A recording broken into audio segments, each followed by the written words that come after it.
جس کی پوری سیاست انتشار، فساد اور ملک کے خلاف سازش اور دشمنی ہے. پوری سیاست. آپ ان کا پورا کانڈکٹ دیکھ لیں. ڈی چوک پہ قبریں کھودنے سے لے کر، سپریم کورٹ کے باہر گندے کپڑے لٹکانے سے لے کر، سول نافرمانی، او اے آئی جی پولیس کے سر پھاڑے گئے. یہ ڈی چوک کی کہانی ہے. اور اس وقت اگر اس کو سزا مل جاتی، پاکستان ٹیلی ویژن کے اوپر حملہ، جس کے بعد شاباش دی جا رہی ہے کہ ہمارے کارکن پی ٹی وی پہنچ گئے جو آج اس ملک کا صدر پاکستان ہے. ان کی آڈیو کے اندر عمران خان صاحب اور وہ گفتگو کر رہے ہیں کہ مبارک ہو، ہم نے پی ٹی وی کے اوپر حملہ کر لیا اور پی ٹی وی کو تباہ کر دیا. یہ وہی شخص ہے جو آج وضاحت کہتا ہے کہ میری پوری سیاسی تاریخ امن اور پیسفل سیاست کے اوپر مبنی ہے. پاکستان کی عوام وہ مناظر بھول گئی ہے جب اس ملک کے اندر ترقی آ رہی تھی، سی پیک آ رہا تھا، چائنیز پریزیڈنٹ آ رہا تھا، اس ملک میں روزگار مل رہا تھا، آئی ایم ایف کا پروگرام مکمل ہو کر ملک کی معیشت کو استحکام مل رہا تھا محمد نواز شریف وزیر اعظم کے ہوتے ہوئے. اس وقت یہ قبریں کھود رہا تھا ڈی چوک کے اوپر. اس وقت یہ پارلیمنٹ کے اوپر لعنت بھیج رہا تھا. اس وقت کہتا تھا میں فلانی تاریخ کو ملک بند کر دوں گا، وہ شاہراہ بند کر دوں گا، وہ شہر بند کر دوں گا. جو اس کو روکتا تھا، او آئی جی میں تجھے نہیں چھوڑوں گا، میں اور پولیس والوں کے سر پھٹوائے، لوگوں کے سر پھٹوائے. یہ شخص کہہ رہا ہے کہ میری پوری سیاست بڑی پرامن ہے. اور واقعی یہ شخص یہ سمجھتا ہے، یہ ٹھیک کہہ رہا ہے. عمران خان یہ سمجھتا ہے، یہ فورن ایجنٹ فتنہ یہ سمجھتا ہے کہ یہ سب کچھ کرنا جو ہے وہ بڑی پرامن سیاست ہے. اور اس کے بعد آج وضاحتیں یہ کہہ دے رہے ہیں کہ یہ جو کچھ 9 مئی کو ہوا یہ انہوں نے نہیں کرایا، یہ ایجنسیز نے کرایا ہے. تو عمران خان صاحب سے سوال یہ ہے کہ مراد سعید جن کی آڈیو اور پیغامات عوام نے سنے، کیا وہ ایجنسی کے بندے ہیں؟ کیا ملک جلاؤ گھیراؤ کی سیاست، فورن فنڈنگ کے ذریعے ملک کے خلاف سازش کرنے کی سیاست جو ہے وہ تو آپ نے اعلانات کیے ہوئے ہیں.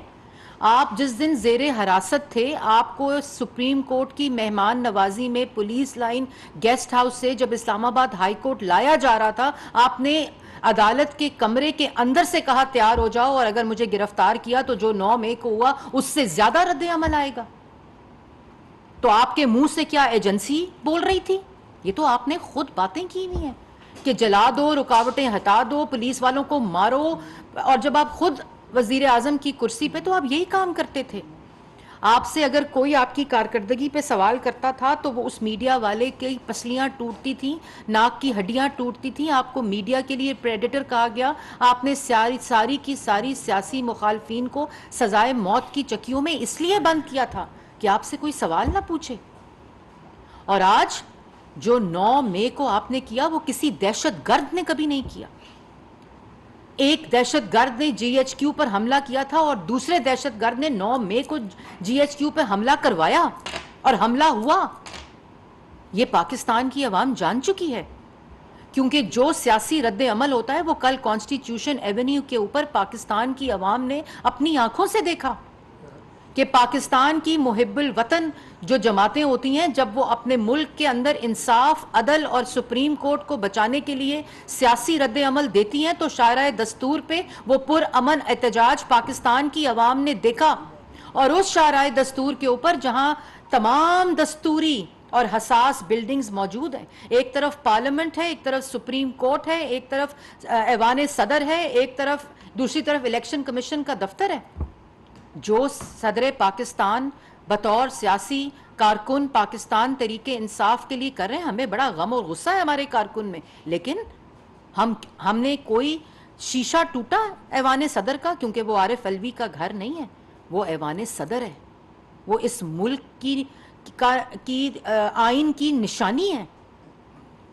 آپ نے پارلیمنٹ کا، سپریم کورٹ کے اندر کسی درخت کا ایک پتا بھی آپ نے ہلتا ہوا دیکھا؟ یہ ہوتا ہے عوامی رد عمل، یہ ہوتا ہے عوام کا پروٹیسٹ، احتجاج. کہ اس ملک کے اندر اس وقت سپریم کورٹ کے اندر بیٹھے جو منصف ہیں انہوں نے عدل کا مذاق اڑایا ہوا ہے. مطلب کہ تم پورے ملک کو جلا دو, تم پورے ملک کو آگ لگا دو, تم شہداء کی اور غازیوں کی جو یادگاریں ہیں ان کو جلا دو, تم لوگوں کی پرائیویٹ پراپرٹیز جناح ہاؤس کو جلا دو, تم سکولوں کو جلا دو, ہسپتالوں کو جلا دو, ایمبولینسز کو جلا دو, جانور منڈی بے زبان جانوروں کو زندہ جلا دو, اور کہو یہ میں نے نہیں کیا, یہ ایجنسیز نے کیا. جو لس بیلا کے ہیلی کاپٹر میں جب ارتھ کویک میں افواج پاکستان کی عوام کی زندگیاں بچا رہی تھی, تو لس بیلا کا ہیلی کاپٹر جب تباہ ہوا تھا اور شہید ہوئے تھے آفیسرز, تو تمہارے پی ٹی آئی کے آفیشیل اکاؤنٹ سے ان کے خلاف مہم چلی تھی, وہ ایجنسیوں نے چلائی تھی. تمہارے 9 مئی کو پی ٹی آئی کے آفیشیل اکاؤنٹس اور ٹائیگر فورس کے اکاؤنٹ سے ہدایتیں جاری ہوئیں کہ اس طرف حملہ کر لو اور اس طرف حملہ کر دو اور اس بلڈنگ پہ چڑھ جاؤ, ریڈیو پاکستان پشاور پہ چڑھ جاؤ, آگ لگا دو. تو وہ کیا ایجنسیز کے ٹویٹر ہینڈلز ہیں؟ وہ تمہارے ہراول دستے, تمہارے جو دہشت گرد ہیں, تمہارے جو ملک دشمن تیار کیے ہوئی منصوبہ بندی کے تحت یہ حملے ہوئے, اور تم کہہ دو گے کہ جی یہ حملہ میں نے نہیں کیا اور یہ حملہ ایجنسیوں نے کیا, اور لوگ مان لیں گے؟ کیا عوام کو بے وقوف بنایا ہوا ہے؟ عوام کو بھیڑ اور بکریاں سمجھا ہوا ہے؟ ایسے نہیں چلے گا عمران خان صاحب. اس تماشے کو, اس جھوٹ کو, اس سازش کو, اس فتنے کو, اس فساد کو ختم ہونا چاہیے. اور اگر آپ نے کہا کہ میرے پاس تمام ثبوت موجود ہیں, میرے آزاد تحقیقات ہوں گی تو میں دوں گا. آپ کو انسداد اے ٹی سی کے عدالت نے آج لاہور ہائی کورٹ طلب کیا ہوا تھا آپ کی اس پوری شواہد اور منصوبہ بندی کے خلاف. تو اگر آپ کے پاس ثبوت تھے, اگر آپ کے پاس وہ تمام دستاویز تھیں, تو پھر آپ نے کیوں درخواست دی نہ پیش ہونے کی؟ آپ نے کیوں درخواست دی کہ میں پیش نہیں ہوں گا اس مقدمے کے اندر؟ اگر آپ کو پتہ ہے کہ آپ نے فائرنگ نہیں کروائی, آپ کو پتہ ہے کہ آپ کے یہ فائرنگ پاکستان تحریک انصاف نے یہ حملے نہیں کرائے یا ان کے عہدیداروں نے نہیں کرائے جو آپ کہہ رہے ہیں, شواہد اس کے برعکس ہیں, تو پھر آج جو عدالت نے آپ کو بلایا تو آپ اپنے ثبوت لے کر, اپنے دستاویز لے کر عدالت چلے جاتے اور عدالت کو دکھا دیتے کہ یہ آپ نے نہیں کیا. کون سی آزاد تحقیقات ہوگی؟ وہ آزاد تحقیقات ہوگی کسی اور ملک کی یہاں جوڈیشری آئے گی. اور پھر چیف جسٹس صاحب کا آج جو بیان آیا کہ میں جو بھی عدالت میں آتا ہے میں اس کو کہتا ہوں گڈ ٹو سی یو.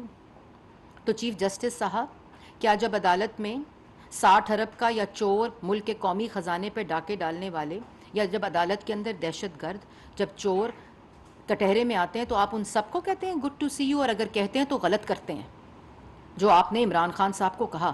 اور اگر آپ نے اس دن عمران خان صاحب کو اس دہشت گردی کے بعد, اس ملک دشمنی کے بعد, ان تنصیبات پہ حملے کے بعد, ہسپتال, سکول اور مسجدیں اور ایمبولینسز جلانے کے بعد, اگر آپ نے ان کو گڈ ٹو سی یو نہ کہا ہوتا تو عمران خان صاحب آج وہ گفتگو نہ کر رہے ہوتے جو وہ آج کر رہے ہیں. آپ نے ان کو انکریج کیا, آپ نے ان کی پشت پناہی کی, آپ نے عمران خان کو گڈ ٹو سی یو نہیں کہا,